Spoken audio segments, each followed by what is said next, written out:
Ladies and gentlemen, women have left the workforce at a much higher number than men.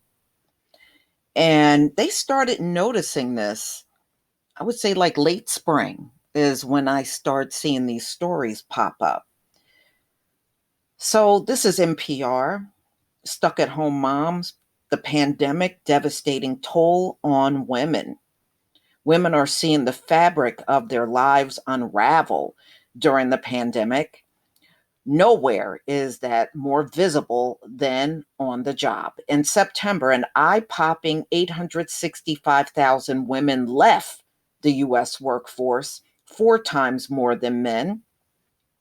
The coronavirus pandemic is wreaking havoc on households, and women are bearing the brunt of it. Not only have they lost the most job from the beginning of the pandemic, but they are exhausted from the demands of childcare and housework. And many are now seeing no path ahead but to quit working. Women have made greater strides over the years. More women than men are enrolled in college and medical schools and law schools. And the number of women in the workforce even overtook men for a brief period of 3 months through February of this year. But the uncomfortable truth is that in their homes, women are still fitting into stereotype roles of doing the bulk of the cooking, cleaning, and parenting. It's another form of systemic inequality within the 21st century home that the pandemic is laying bare. You know what it is? Some of these people, see, as long as they didn't have to be around each other 24 hours a day, they got along great. But see, this pandemic is forcing people. This is why domestic violence is jumping up in the country. It's forcing many of these couples that were barely hanging on before the pandemic to be around each other a lot more, and they don't like it.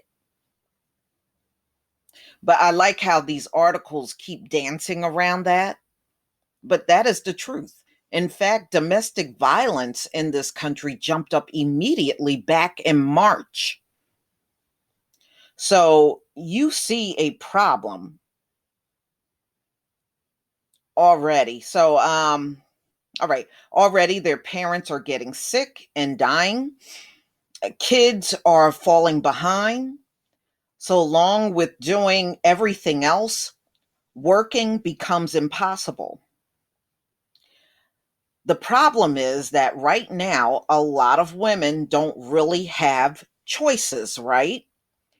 So, this is what Martha Gimbel, a labor economist at the nonprofit initiative Smith Futures, they can't send their kids to school. Not if they're doing virtual class, they sure can't.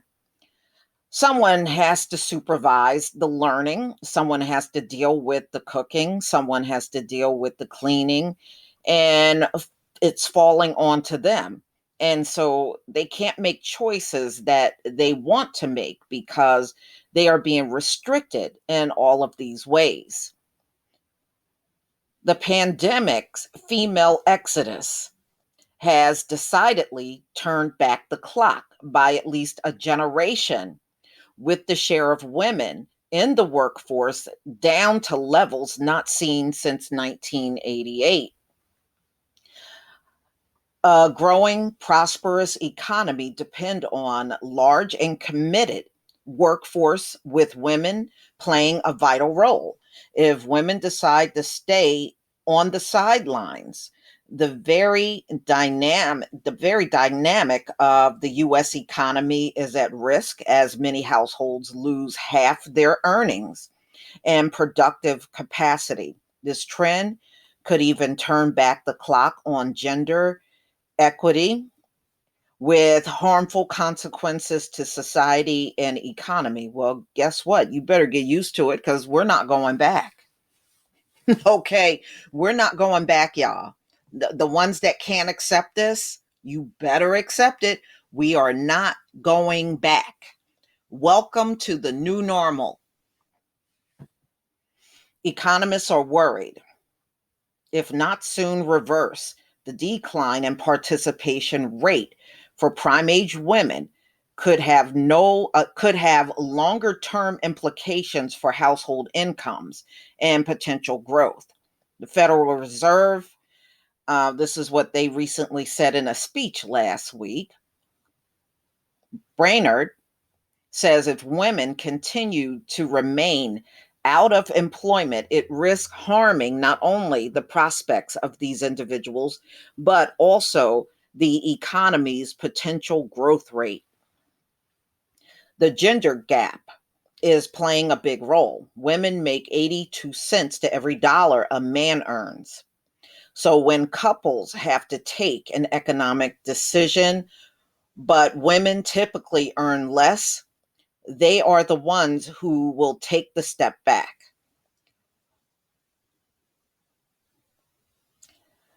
Well, I don't know, y'all. What does this mean? What does this mean? What this tells me, and this is just my personal opinion, you can disagree with me. What this means to me is this is forcing women back in roles they were trying to run from back in the 60s, y'all. Back when they were out here protesting women lib and, women fighting their man over being treated equal. That was back in the 60s. And ladies and gentlemen, it is, even if they don't realize it's going on, it is literally forcing back, women back to those times when they were once mostly in the household and the man was out working. I mean, this society is actually turning back to the man being a provider and the woman being at home.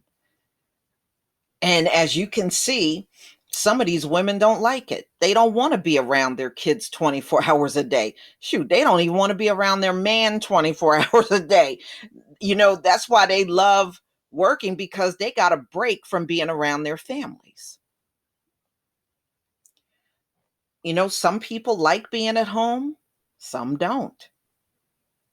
Some don't.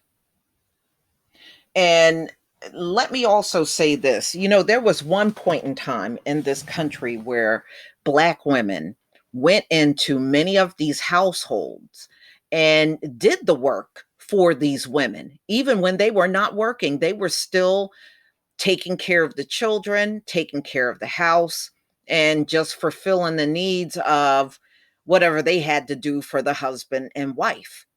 When those women left the household, that's when, the women that were used to getting help start taking to the streets and complaining about their rights. And then you saw in big numbers women start joining the workplace. And it was probably the biggest in the 60s, especially the 70s. A lot of women were joining the workforce. And that's when I would say that was the big beginning, not for us as Black men and women, because all through Jim Crow, you had the Black woman and man working. We always had to work like that. This was not just, it didn't really apply to us when you really think about it, because I can think back when my grandparents were young. My grandmothers, both in the beginning, when they were still in their teens, they were doing domestic work until they decided they didn't want to do it no more. Now, my grandmother on my mom's side, she became a school teacher and she taught for the most part of Jim Crow. She started teaching in the 1930s and she retired. I remember when she retired. I was not alive then, but I remember my parents and my aunts and uncles talking about it because they gave her a retirement party. She retired in 1957, and I wasn't born then. So And my grandfather was a sharecropper. So you always, in our situation, because we were even in an oppressive state back then, the men and women in the household were working. But it was not the same way for white families. For the most part, the white woman was in the house and her man went out and did work, and when you saw shows on TV like All in the Family, you saw Edith, she was the housewife and Archie went out and worked. And that's how it was back then for many of them. So, it makes me laugh because when I was in the workplace, I would hear them talking, oh, the women are really getting out there and work. Well, to me, what they were saying was no big deal because the women in my family always worked. They always had to work. They sometimes didn't have the luxury of staying at home while the man went out and worked. That was not the case for everybody, especially if you grew up in the South. A lot of times, the only way they could make it if the husband and the wife were out there working. And back in the day, they didn't want to give Black women anything other than domestic work. So that's what many of them wound up doing. And if you have grandmothers and grandfathers, you know what I mean. They had to work. So now this is almost like history repeating itself. That's what it is. So ladies and gentlemen, people are upset over, of course, the loss of income, the lack of help they are getting from this country, and it's taking toll on them. Families are not as intact as you think. Many of them are falling apart. So they're saying that what's going on today is reversing everything back to nearly a 1948 level. Mm-mm-mm. But y'all, please tell me what you think. This is deep. It really is. Wow. Please leave your comment and subscribe. Don't forget to hit on the notification bell, and I'll see you on the next video. Peace, family.